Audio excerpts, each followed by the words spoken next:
আজ রান্না করব ইলিশ মাছের লেজা দিয়ে সবুজ শাক। এই সবুজ শাক ছোট বড় সবাই খেতে পারবে, কিন্তু একটুও কাটা লাগবে না। এখানে আমি 2টি ইলিশ মাছের লেজ নিয়েছি। ইলিশ মাছের লেজগুলো আমি হলুদ লবণে মাখিয়ে নিয়েছি। এখানে সবুজ শাক নিয়েছি। সবুজ শাকটা কিন্তু লাল শাকের মতোই এক ধরনের শাক।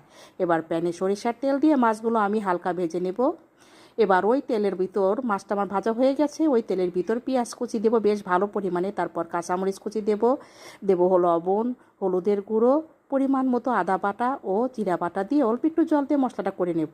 এবার আমি যে মাছটা ভেজেছিলাম, মাছের কাঁটাগুলো এমন করে বাছতে হবে যে একটা কাঁটাও না থাকে, যাতে বাচ্চাদের মুখে পড়লে কাঁটা না লাগে। এইভাবে মাছেরটা কাঁটা বেছে আমি মশলার ভিতর কষিয়ে নেব। আমার মশলাটার মাছটা কষানো হয়ে গেছে। এবার সবুজ শাকটা দিয়ে ঢেকে দেব। এভাবে ঢাকনা খুলে নাড়াচাড়া করে নিব।